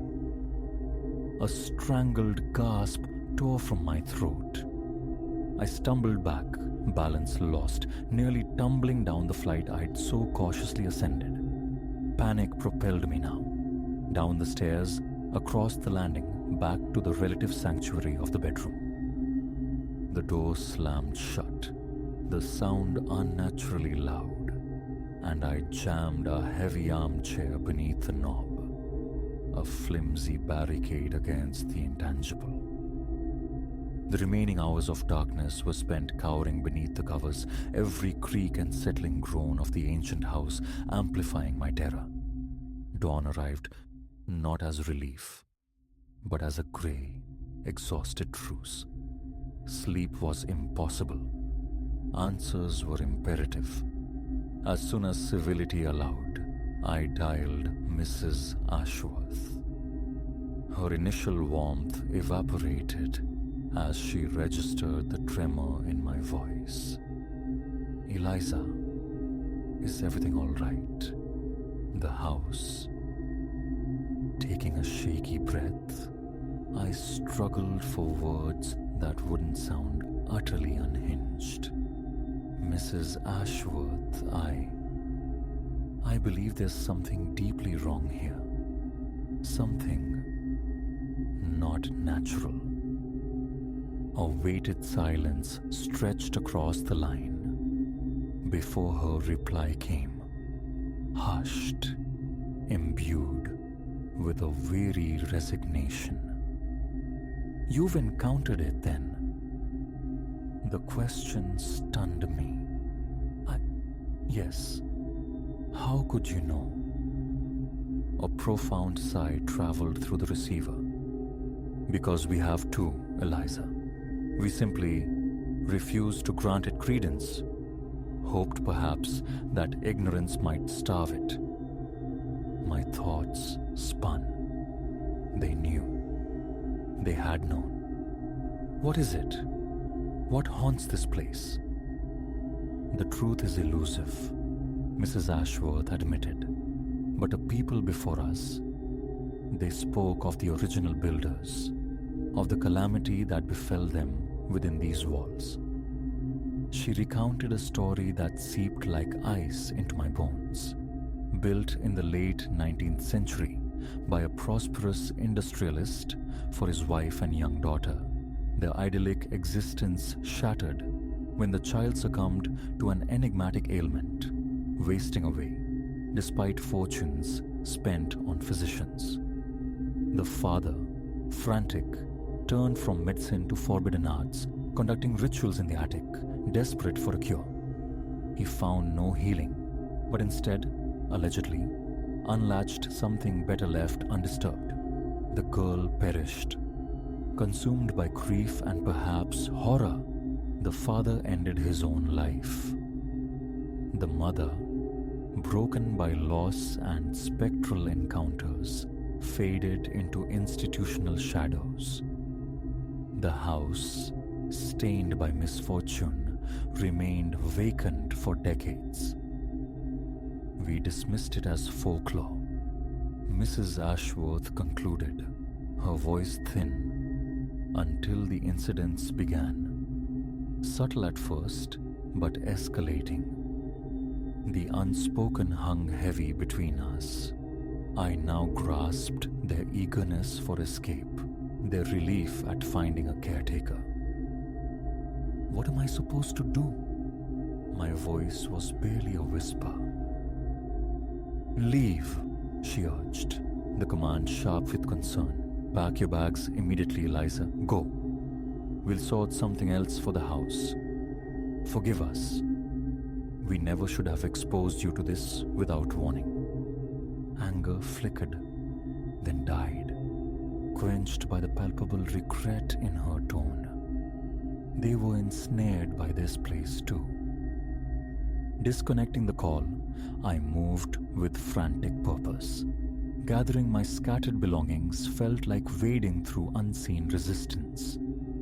The atmosphere thickened, charged with a resentful energy, as if the house itself sensed my imminent desertion and sought to detain me. Poised at the threshold, bags clutched tight, I heard it one last time. That soft, dull impact from above. Against all reason, my gaze was drawn upward toward the shadowed landing. And there, She stood, a small figure, ethereal in the gloom, clad in antiquated clothes. Her face was pale, her eyes vast pools of sorrow that fixed on mine. A small hand lifted, a gesture of pleading before she dissolved into the oppressive stillness. Primal instinct took over. I fled. I didn't stop running until the car door slammed shut behind me.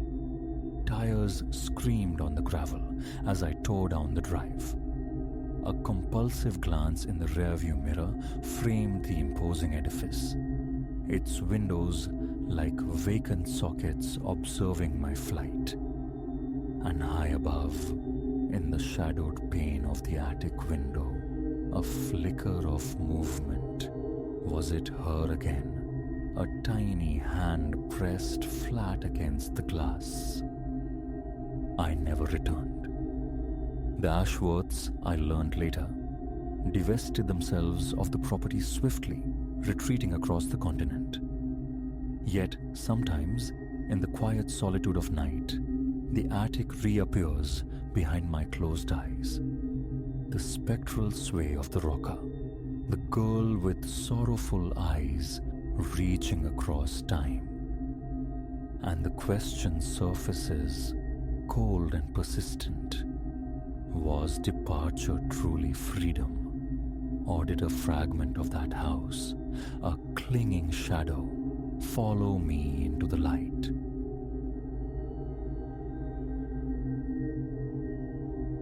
It was a Tuesday afternoon when the library's subterranean depths yielded their secret. Down there, navigating aisles crammed with cartons marked storage. The air hung thick, sepulchral, a compound of decaying paper and stagnant time. My sinuses felt congested, a fine film of dust settling on my sleeves as my vision labored beneath the stuttering pulse of a lone fluorescent tube overhead. I remember wresting a corrugated carton from its metallic perch. Its seal, brittle tape yellowed and slackened by decades, offered little resistance. As I lifted it, a soft, dry susurrus whispered from within. Like shed snakeskin, kneeling on the cool concrete floor, I breached the softened cardboard flaps.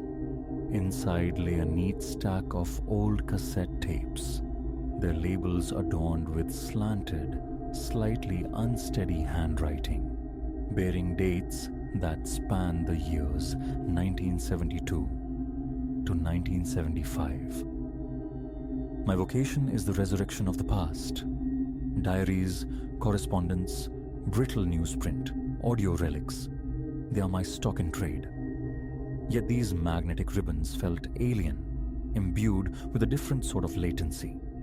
Unfamiliar names graced the labels: Silas, Clara, Martin, Edgar, alongside cryptic annotations penciled in the margins. Session 3, Week 5, a current of intrigue, sharp and unexpected, shot through me. My pulse quickened, a faint moisture slicking my palms, the familiar, almost illicit thrill of unearthing the untouched, the long dormant. I carefully detached the topmost cassette. A pale umber stain, perhaps coffee, bloomed like a birthmark on its label. Silas, July 11th, 1973. Nothing more. The entire trove accompanied me back to my meager basement workstation. A scarred table dominated by a veteran cassette deck retrieved from some forgotten corner. After a ritual dusting of the machine, questions began to swarm. Who was Silas? And why had these recordings been sequestered here, in the library's chilled belly, for nearly half a century? I slotted the first tape home. A brief crackle of static gave way to a voice, distant, weary. Male. It was followed almost immediately by another. Female, her tone calm, meticulously measured, inquiring about feelings. Therapy. A knot formed instantly in my throat. My gaze darted around the empty basement, a sudden acute sense of trespass washing over me. The uncomfortable feeling of an eavesdropper tuning into conversations meant only for the ghosts that lingered between the shelves. 10 minutes dissolved into the musty air. The man, Silas, spoke of pervasive anxieties surrounding his work, guided by the therapist's gentle prompts about emotional landscapes. The faint, rhythmic creak of a chair punctuated his hesitations, a small sound magnified in the quiet. Discomfited yet undeniably drawn, I halted the playback. Perhaps they all shared this unseen therapist, this history? I sifted through the box. Clara, Martin, Edgar, Silas reappearing on subsequent labels. Dates marched onward, typically spaced a week apart. No institutional stamps, no case files, no official library markings, just these orphaned cassettes. My supervisor, meticulous about inventory, had never mentioned such recordings. This nascent mystery felt personal, something to be held close until its nature became clearer. Silas, August 1st, 1973. I fed this one to the machine. His voice returned, now freighted with a different weight. Guilt, alluding vaguely to familial avoidance, though specifics remained veiled. Then, the dream narrative began. A recurring vision. A modest house standing sentinel at the edge of a park, enclosed by a fence he described as unnervingly tall. The words snagged in my consciousness, pulling me up short. I stopped the tape. My own childhood home mirrored that description with uncanny precision. The memory of its imposing fence a distinct landmark in my youth. A faint throb started behind my temples. Coincidence, I reasoned, massaging the skin there. Countless houses border countless parks. It signified nothing. The remainder of the afternoon became a mosaic of disembodied voices.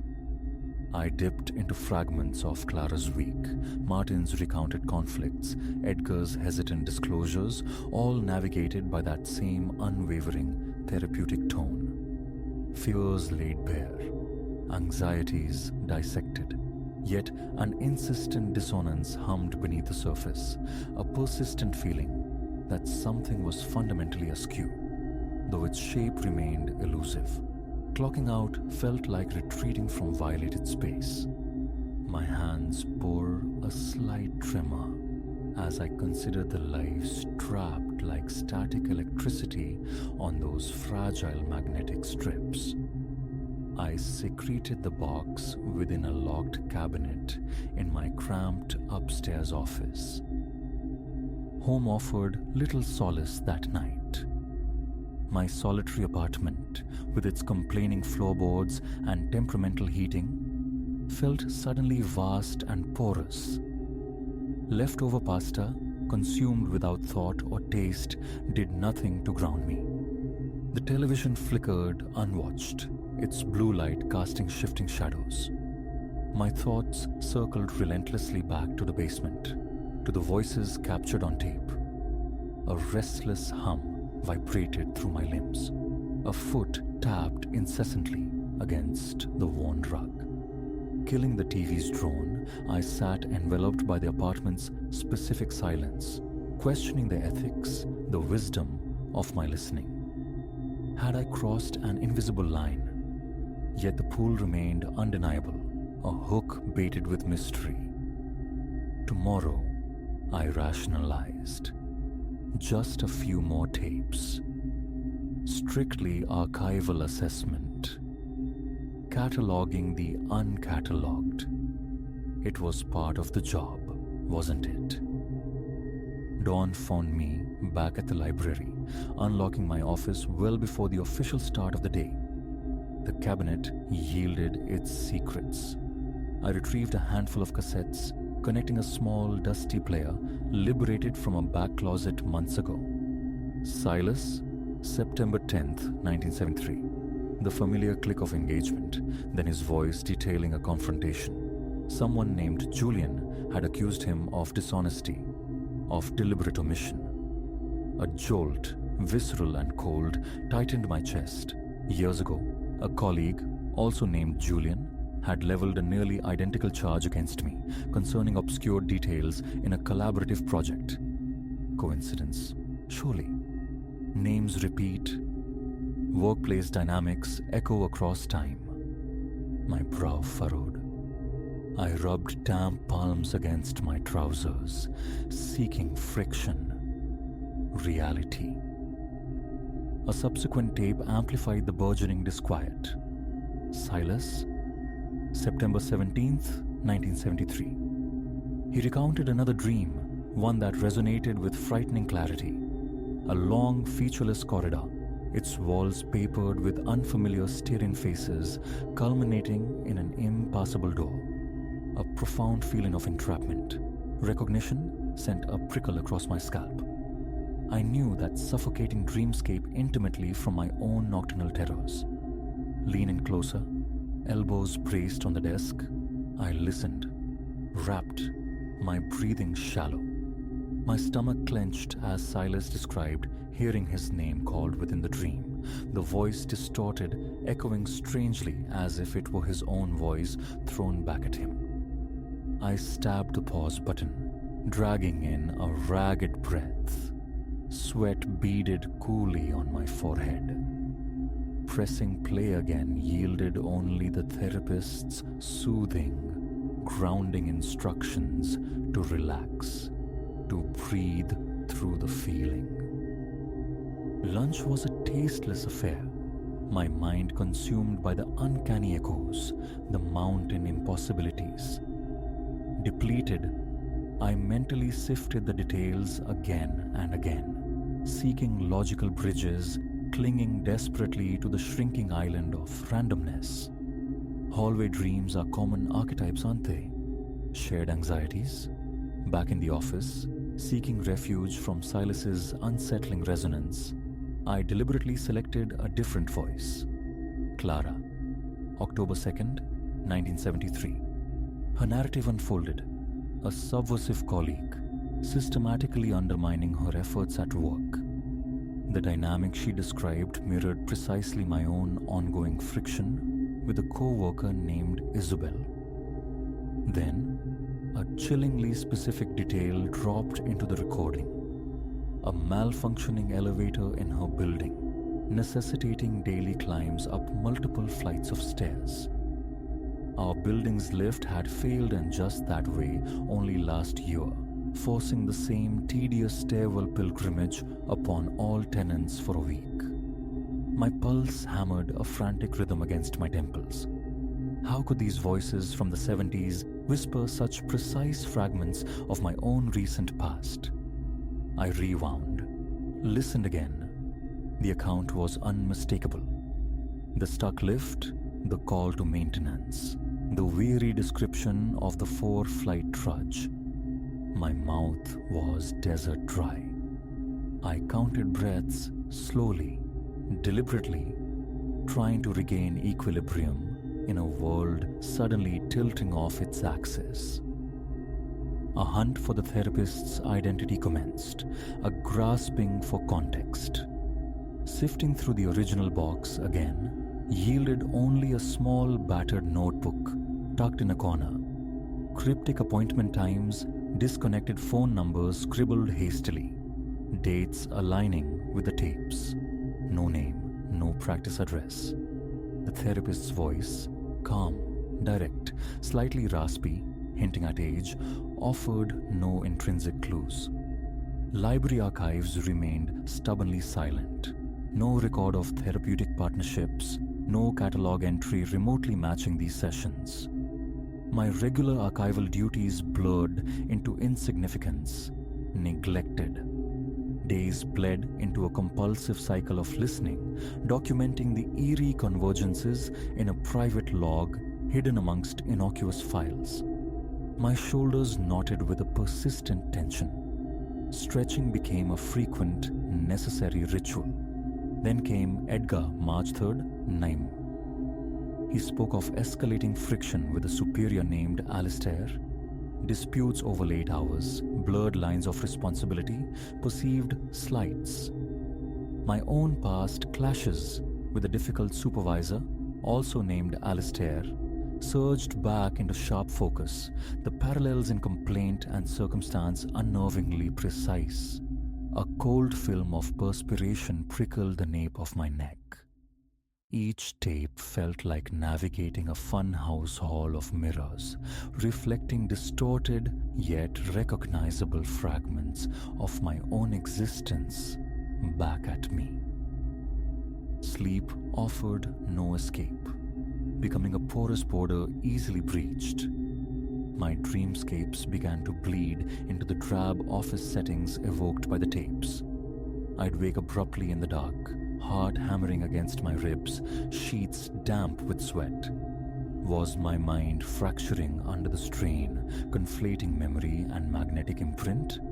I confided in no one. The fear of disbelief, or worse, pity, a potent deterrent. The fixation tightened its grip, becoming an obsession. One afternoon, aiming for some semblance of detached analysis, I recorded a segment of Silas's session onto my phone. He was describing a sound from the previous week's session, a distinctive metallic clang reverberating through the building's pipes whenever a specific faucet was turned on. I went rigid. The plumbing in my own apartment building emitted that exact percussive complaint from the kitchen tap. The way he described the echo within the walls, I recognized it viscerally. My breath hitched, accelerating into shallow pants. My thoughts fragmented, a chaotic scramble for purchase on solid ground. The obsession consumed my waking hours. I charted timelines on scrap paper, seeking patterns, grasping for explanations that remained stubbornly out of reach. Why were they here? In this library? Who recorded them? How could they possibly prefigure events in my life? Decades later, one evening, lingering long after closing, cocooned in the library's profound after-hour silence, bathed in the solitary cone of light from my desk lamp, I risked one final tape for the night. Silas, November 20th, 1973. He began by lamenting feeling ensnared by his job, then recounted a workplace clash, an argument with a colleague that mirrored point by point an incident I myself had navigated only the previous month. And then he uttered it, a specific phrase, spat out in remembered frustration, identical to the exact words I myself had used in anger. Don't twist my words. The echo resonated, not just from the aging tape, but deep within my own recent memory, sharp and undeniable. My heart felt as if it detonated against my ribs. I physically recoiled, shooting up from the chair, slamming the stop button, air tearing into my lungs in ragged, inadequate gasps. My limbs felt distant, infused with a sudden, alarming weakness. I snatched the cassette from the deck, staring blankly at the familiar, spidery script on its label. The low, ambient hum of the overhead fluorescent lights seemed to press in, suddenly deafening in the profound quiet. Utterly, terrifyingly alone. Turning off the deck, securing the box with the trembling hands, I fled my office. Each footstep reverberated, amplified, down the darkened, echoing corridor. Glancing back, again and again, chest constricted with an unnamed dread, I escaped into the indifferent night. Sleep remained elusive, the phantom voices looping relentlessly in the echo chamber of my skull. An invasion. My apartment, usually a refuge, felt alien, its familiar objects suddenly suspect. I found myself cataloging its mundane details. The specific pattern of wear on the carpet, The faint, intermittent buzz from the kitchen light, the precise shade of faded paint on the window frame, desperate for tangible reality, for the anchor of the present moment. I am here, now. But the parallels slithered back, insidious and persistent. Come morning, a fragile resolution hardened within me. I retrieved the box from my office, descended not to my workstation, but to the deepest, least visited storage recesses of the basement, and entombed it behind a heavy, locked metal door, ensuring its continued obscurity. To my supervisor, I mumbled a vague request for immediate time off. No specifics offered, my hands betraying my inner turmoil with a slight, uncontrollable tremor. He granted it with minimal fuss.